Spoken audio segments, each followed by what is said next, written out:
Welcome, everyone, to this week's edition of the Commercial Real Estate 101 podcast. It's great to see you all this afternoon. It's really excited to host Julia Anderson today. We actually had a chance to connect a few weeks back for coffee. Just so happened that we have a mutual connection to another broker out of California. She made the introduction because we're both local to Louisville, and got to talking a little bit about the different things we do in business. And through that conversation, I thought there would be some value that could be exchanged just by having her come on and share some insights pertaining to the process of building systems for capital raisers and investors and that sort of thing. So, Yep. Julia, it's really nice to see you. Yeah, I'm excited to be here. Thanks for having me. Absolutely. So, what we usually do when we first get started is we like to learn a little bit more about the person we're interviewing. So if you don't mind kind of sharing a little bit about your backstory, I think that'd be awesome.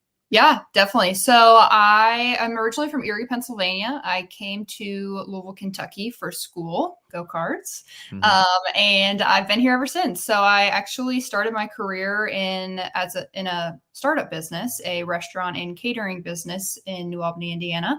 Helped grow that business to a $2.73 million valuation, but at the end of the day, the service industry really was not for me after 4 years. Definitely wasn't something that I saw myself doing forever. So it was time to pivot. I really didn't have any idea of what I wanted to pivot into. So it just so happened that my best friend was working for a multifamily syndication company, and they had an opening at the time. And I was pretty desperate to get out of the restaurant industry, not going to lie. So was taking anything and everything that I could get. So took a interview with them, got the job, and became investor relations for this multifamily syndication company. And I was on the raising capital side of things, and they're really struggling with their marketing. And that's what I went to school for. And that's what I did a lot of the heavy lifting for with the restaurant as well. So it's something that came very natural to me. And we were actually a part of a mastermind called Raise Masters that is focused on marketing for capital raising. So I learned a ton there. And basically at my time there, we did anything and everything under the sun when it came to marketing. We did an entire rebrand, which included a logo change, complete branding change, complete website rehaul, podcast launch. We did a lot of traveling to conferences. So we did a lot of marketing collateral for that, social media strategy, literally anything, you name it.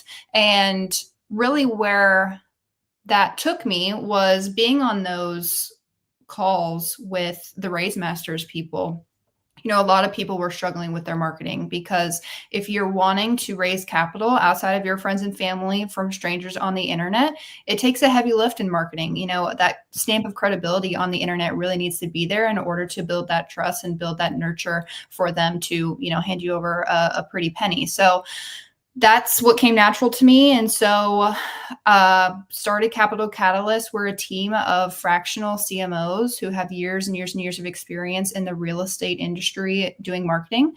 And we go into businesses. We really audit where you're at with your marketing, what your wants are, what your needs are, what your goals are, craft a 6-month marketing strategy around that, and then execute that strategy for you. So it's more done for you marketing rather than here are the tools, go do it yourself. Because we really want, people to focus on the real estate part of things when we focus on the marketing part of things.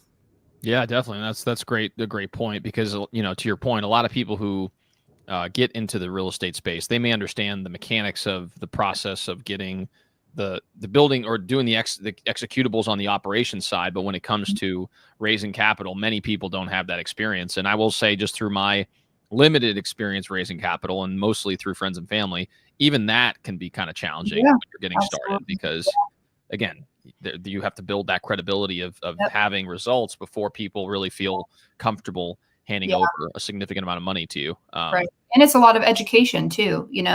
I knew nothing about syndication or like I knew nothing about this world coming into it. And if you're not in real estate, you don't really understand it either. So it's a lot of heavy lifting there just to educate exactly, what they're investing in and what that means and what are the risks. So, everything that we do leads with education as well to, kind of break those barriers down a little bit more. Definitely. So regarding the potential people that you work with, what would you say are some of the biggest challenges in particular that they face more on a granular level? Because to your point, the marketing piece is obviously multifaceted. So I'm kind of curious, and obviously it obviously can be marketing, but there's also other systems in place that could potentially benefit. So I'm kind of curious if you could share some insights there. Yeah, honestly, the number one thing that people struggle with, even if they've raised millions of dollars, they don't have a system for it. So a lot of people don't have the customer relationship management software too. They're either, just kind of doing it by the bootstraps or doing it on Excel. They're texting people, which I absolutely admire because, that takes a lot of time and a lot of attention. I literally met someone who wrote all of her leads and like emails and all the information on a notebook. And that's how she raised millions of dollars. And I was like, wow, that's incredible. But like, a lot of people don't have the time to do that. So the systems, when it comes to the CRM, is really where I see a lot of people lacking. They either have it and they're just constantly working on it, and it's not really working for them. They're just kind of throwing spaghetti at the wall, hoping that it sticks. But when we come in and we put their CRM together with the email marketing, with the lead scoring, the benefits that they get from especially the lead scoring part of it is astronomical, because that's how you know that a lead is hot, that a lead is downloading the education that you've provided them, that they're watching your podcast, that they're looking at your YouTube video, right? So when they're doing all these activities, we set it up to where you get an email that, hey, this person is checking out all your stuff. This is a great time to, text them and say, hey, how did you like that educational piece that I wrote? Do you have any questions about it? So that's like one of the systems that we put within a system, but just knowing those little details about how your target audience is consuming your information and when they're consuming the information is really valuable to them, because they can get them while they're hot, essentially. Exactly. So you're essentially trying to set them up so that they have an automated system whereby the potential people that they're going to be raising money from are interacted with on a regular basis. They have constant touch points, whether that's sending emails, whether that's, queuing up posts to go out and seeing who engages with them. Yep. And I'm sure there's different systems out there to be able to track all that data, and it filters through the same CRM system. And based on that information you have available to you, you can prioritize people that you're ultimately trying to talk to be able to raise capital. Yep. And another piece is the social media piece, because a lot of people find that, very daunting, because it definitely is. It's always changing. It's, open to the public. It's, if you put it on the internet, it's going to be there forever. And a lot of people are scared of that. And so it's kind of also breaking down the barriers to just letting them know that if you do put yourself out there and you share your stories and you share your experience, other people out there will relate to you. Like you don't have, you have a specific story, and that's what makes you unique. And that's what makes people trust you and like you and invest with you. But other people are going through the same struggles, right? So there's always a benefit to putting yourself out there. I know I had the same, before I started posting on social media, I was like, this is, terrifying. It's like, I have other people that, maybe I'm going to get judged. Like maybe people like will understand, maybe people will hate me. There's like so many things that go through your head.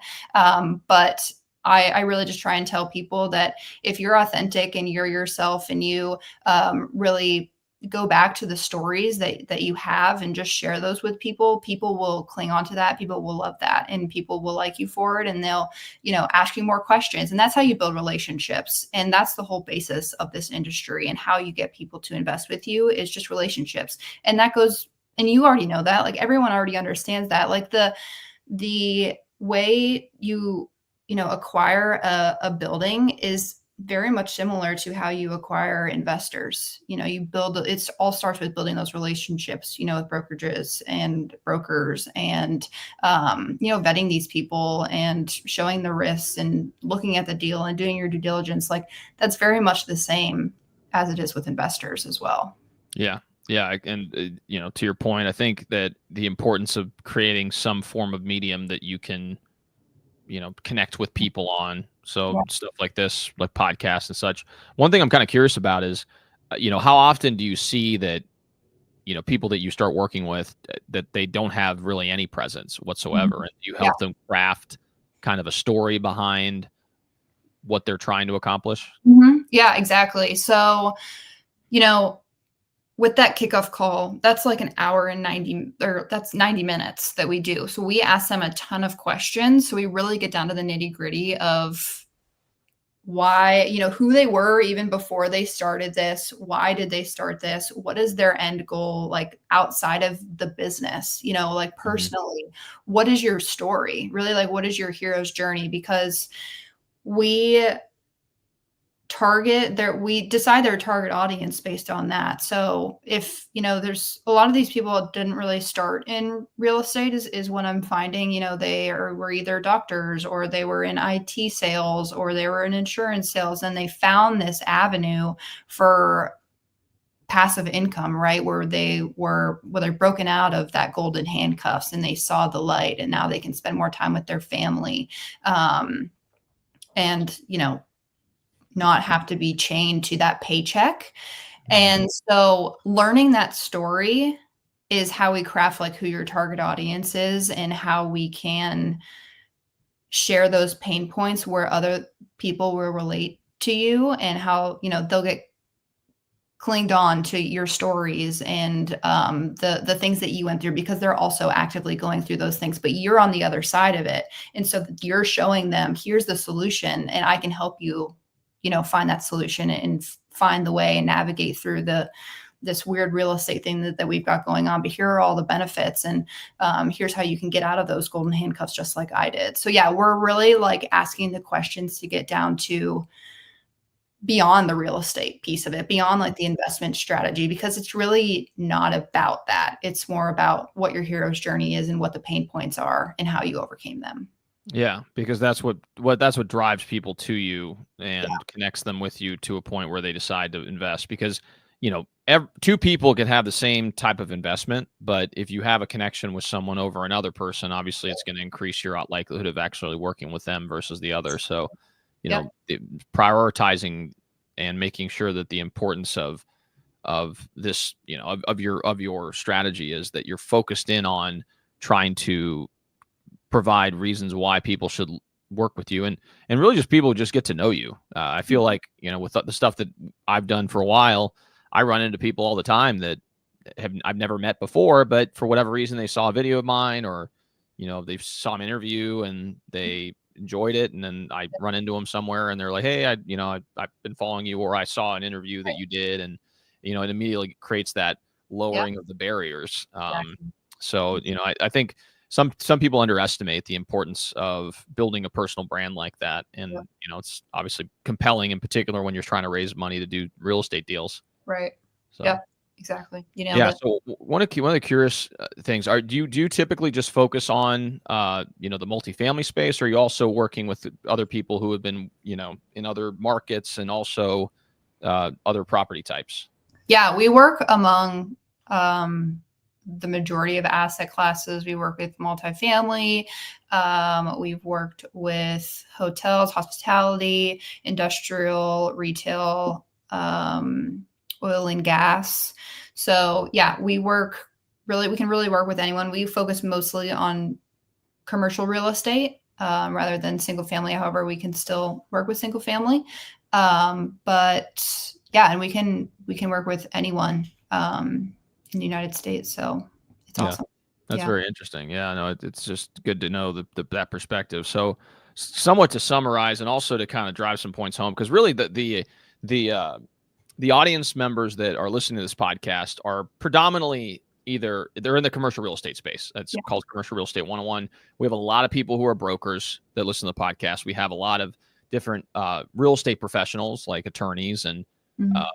bankers and investors that listen to the podcast too. So I want to be able to make sure that they draw some value Yeah. as far as what they can maybe also implement in their own practice. And if there's any interest, obviously, to try to work with you too, they can definitely reach out. But just to kind of summarize, I mean, I think one of the biggest pain points that you see in people when they start to want to take that next step? Because usually in the evolution of investing, a lot of people start off with either their own capital or they have a few other people they get together and they go and help, buy a building. That's kind of where I was at this last year. I had a couple of buddies of mine that we got together and we threw some money in the pot and bought some buildings.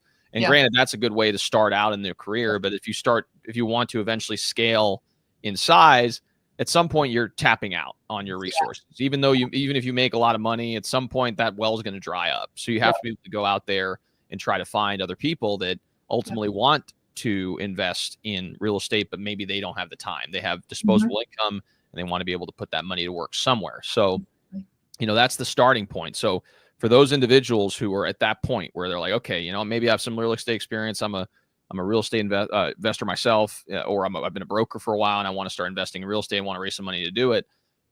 What is the foundational pieces that you would say, step 1, step 2, step 3, and then at the end, as far as, more in-depth, analysis. But I guess what would you say is the first step from that realization to getting to where you want to be? Yeah, I would definitely start with looking internally into what your story is, right? And what is the intersect between yourself and your target audience, and where does your story intersect? Because that is where you'll find your target audience, number one. So figuring out your target audience, I would say, is step number 1, the demographics, psychographics, all that good stuff. And then number 2, I would say, is building some type of CRM. Doesn't have to be anything crazy. It could just be, somewhere where you're going to host your leads, build in like a welcome series, build in some educational resources for them. So create some lead magnets, whether that's like a quick guide or a quick video of like, what is a syndication or whatever you're doing, like break it down a little bit more for them. If it's people that, aren't in the real estate industry, especially. Add that into your welcome series. That's really all you need. But obviously that is where you're going to, the basis, your foundation of scaling your business, because that will grow and grow and grow. And then number 3 would be putting yourself out there in whatever way that is. Start building your personal brand. LinkedIn is obviously a great way to do that because of the, obviously these people need to be accredited. They need to have, some income that they need to invest with. So the professionals are all on there, and you can use Sales Navigator if you pay for that, or you have premium. It comes with your LinkedIn subscription. So you can find those leads by going into the filters and finding your target audience and building those lists and connecting with them. And then start posting, really, whatever it is. The best way to just start a personal brand is just to start. Like yes, you can have strategy, you can take so much time and, figure out your pillars and everything, but just start. Like, it doesn't have to be perfect. It's not going to be pretty the first time. You're just going to keep getting better and better. So the sooner you start, the better it will be, when you actually have a strategy or you actually have a deal or something like that. So just putting yourself out there, start building those relationships, start telling people what you're doing about, the past experiences that you had. And, then from there, that's obviously, so that takes care of your middle of funnel, which is the CRM piece where you're nurturing those people. And then the personal brand will be your top of funnel. So you have your funnel essentially from there, and, make sure that you have like some way to take calls or something to connect with people further, because absolutely you want to be able to take those people from LinkedIn and get them on a call to learn more about them and start building that relationship. So that's, kind of the basis of your funnel there. And then when you scale and you have a deal, you'll, build that into your CRM, and then you'll start, talking about it legally on LinkedIn and do all those good things. So that's a really good foundation to start, to answer your question of really, if you're going from friends and families to strangers, or even like your people that you went to school with, or like some other people in your industry, or some other people around your area or your neighbors or something, like that is still a really good way to put out, what you're doing for other people to come and ask more questions about it. Yeah. Yeah, and you can answer a lot. I'm sure you can answer a lot of these questions too for people, because as you start having these conversations, it's almost like a self-fulfilling type of prophecy where, they'll ask you certain questions and you say, oh well, maybe I should do this, right? Because you're getting the Oh, same questions over and yep. over again. It creates this flywheel where it's like, oh yeah, I'll just create some videos about that, or Yeah. hey, I'll do this. And Yep. That is the best way to create content, is to really just like write down any question that anyone has when you're on a call, write it down, create a post about it. Like, Mhm. I know I'm sure a lot of people are like, well, what do I talk about? What content do I make? That's a great way to do that. Just start having conversations like with your mom, like with, your neighbor on the street, like literally anyone, because those questions that they have, there's so many more other people out there that have the same exact question. So it's like, just start somewhere. Yeah. No, I agree. I couldn't agree more. I mean, I've been doing this series called Frequently Asked Questions series on every Monday, and it's like, Right. we answer this question today, and over time it just builds up this repertoire where people go down the rabbit hole, and they may see 5 of your videos, 6 of your videos, and then when you have a call with them, they're like, oh yeah, I feel like I already know you, and Right. Yep. where do I end up signing for Yeah. whatever the opportunity is. So Exactly. And that's the point where we want to get them to be. Obviously that doesn't happen right away, but we sure. want to put so much content out there that people can consume, that by the time, you hop on a call with them, they're like just checking if you're like, a real person. And they're just like, they don't really have many questions. They've kind of already made up, in their head and their mind that they're going to invest with you. Maybe they just have some questions about the actual opportunity. But yeah, we want to get them to a point where they're already like know and trust you, to where, it's an easy close essentially. Yeah. Yeah. That's super smart. So regarding, other resources and conferences and things like that you recommend, I know you go to many conferences around the country to kind of constantly find inspiration, ways to continue to expand your knowledge base so you could provide a better service to your clients. What are some of the best resources and conferences out there that you've been to that you would recommend people look into? I would say the best ever conference that is put on by Joe Fairless. It is in Utah in like the early beginning of the year, I think March.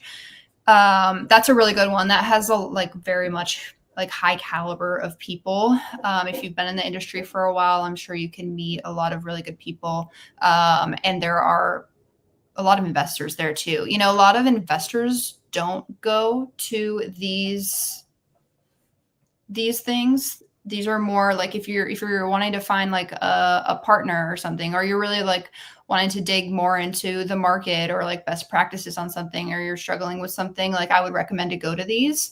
But if you're really looking for investors, I would, figure out who your target audience is and go to their conferences. You're going to be the only person there that's, doing real estate and raising capital. That's not even really like what they're talking about. But if you've been in that industry, you can go there and, still relate to these people and say, oh yeah, by the way, I have this real estate deal, it'll help reduce your taxes and, provide some cash flow for you or whatever it is. That's what we used to do for the multifamily syndication company that I was in. It's a really good strategy in order to get in front of your target audience.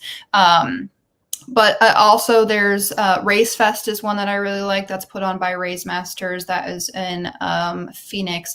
However, there are a lot of these conferences that I went to a lot last year that aren't doing them a lot this year. So I'm kind of seeing a pattern of them not happening that much anymore, because it's expensive to put on. It's expensive for people to go. I've kind of seen the attendance of these conferences dwindle a little bit over the years. So maybe they'll switch virtually. Maybe they'll just do like smaller masterclass type things. I'm not 100% sure, but yeah, I think those are the top two for me. There's another one that I know isn't happening that I really liked last year, but it's not happening this year. So, but yeah, they have really good people that are on stages that, really know what they're doing, that share their experiences, and, know the market, inside and out, like Marcus and Millichap, stuff like that. They're always there. And so, yeah, I think those are the top two.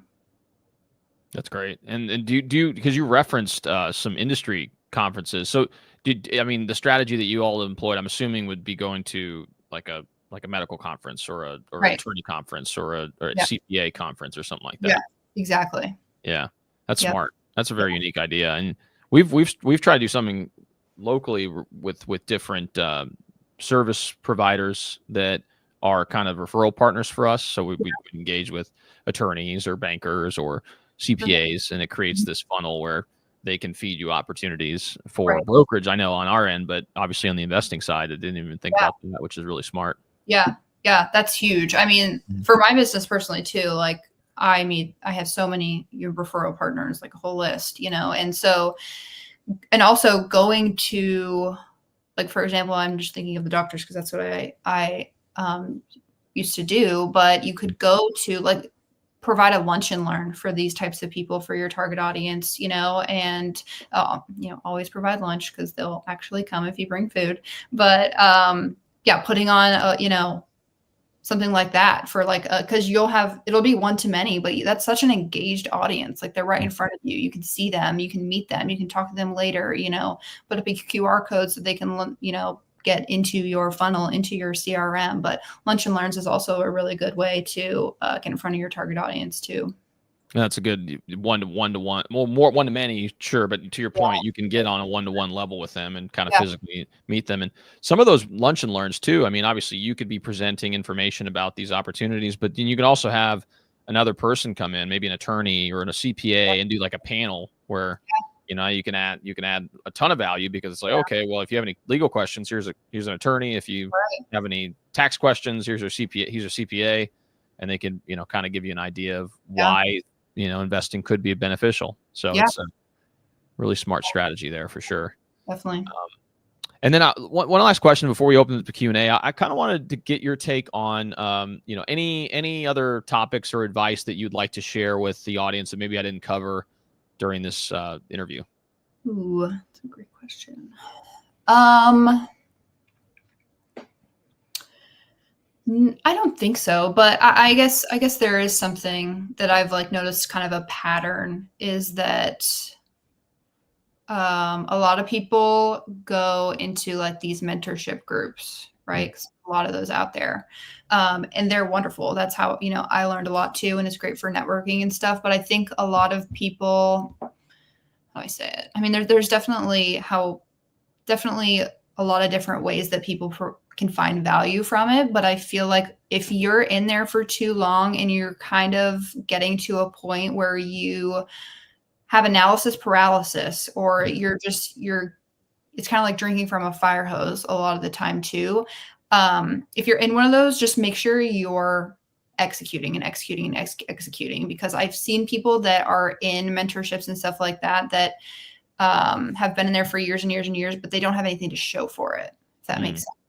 And then that's exactly why Capital Catalyst exists, is because we help you, have something to show for it, to, like, actually build the systems and the processes and everything. So I think that's just a pattern that I've noticed recently, to just make sure that you're getting as much as you can out of that, but actually executing. Yeah. No, that's a great point, because to your point, there's some people that like the idea of it, but as far as making the leap into trying to make something happen, I've talked to many investors. I used to run a meetup here locally, and there would be people who would come to the meetup constantly. And there was a lot of people that came that were high level investors, and they would constantly be trading different properties. And there was other people that, really wanted to learn about the business, but they'd come for a year or 2 years or 3 years or however long, and then they still haven't done their first deal. It's just like, obviously, it's great to be able to gain knowledge. It's great to be able to build your network through going to these events, and in some cases, like a mentorship program, probably paying a pretty penny to be involved in these types of organizations. But at the end of the day, if you're not getting the results you need, meaning that you're not taking the steps, because a lot of times too, mentorship is just, they're guiding you, but ultimately you're the person who has to make. Yes. You're the one who has to execute. No one is going to be able to hold your hand and say, yeah, you should buy this investment, and this is what you should pay for it, and then you should do this and that and that and that, and like push you into into doing what you need to do, you have to have a little bit of drive on your end to say, okay, well, I'm going to take this calculated risk. I feel like I've done the proper due diligence that I've needed to. Now it's time to just take the leap and make it happen. Yep, exactly. Couldn't agree more.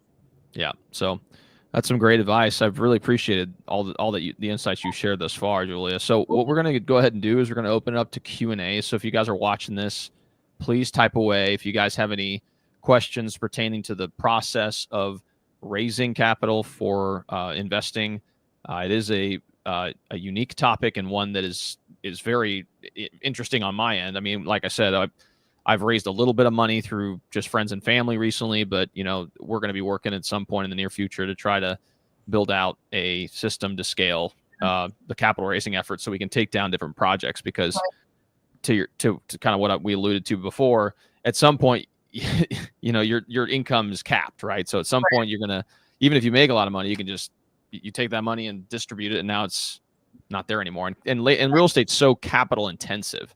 It's not like some of these other industries where you run a business, you buy some equipment for $50,000 or whatever, and now that can turn into $100,000 by next year, right? So it's a different type of investment. Yeah, definitely.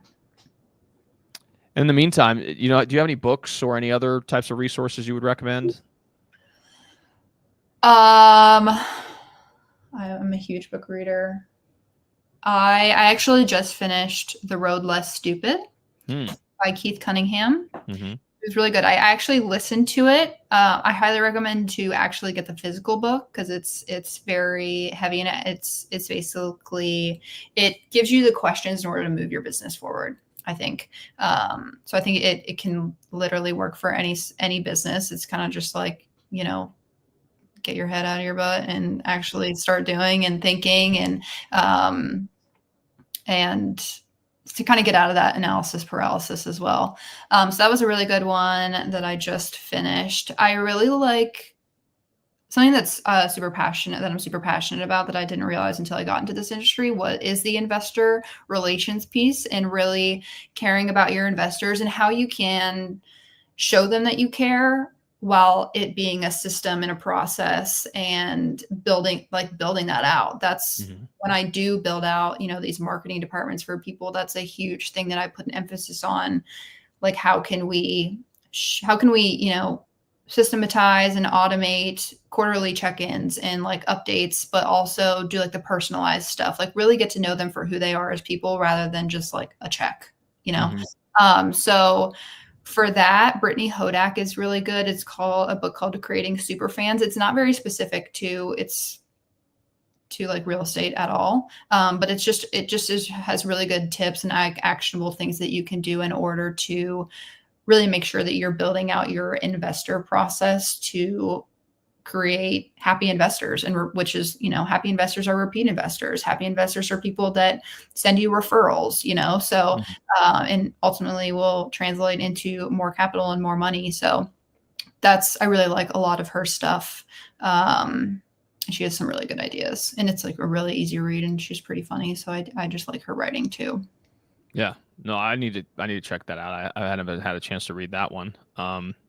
Yeah, that's great. And then, you mentioned Raise Masters, Hunter Thompson, I believe the gentleman who runs Raise Masters. I remember reading his book a while back, and it was very good. I mean, it kind of talked about a lot of the concepts you've just been describing, is kind of building that audience and creating that reach. Yeah, absolutely. Yeah, it was one of the very first books that I read too when I was starting this, obviously, because I was in Raise Masters. And when I'm working with our CMOs too, that's something that I have them read as well, because it's like the entire basis of, everything that I learned as well. And it's all really good stuff. Yeah, that's awesome.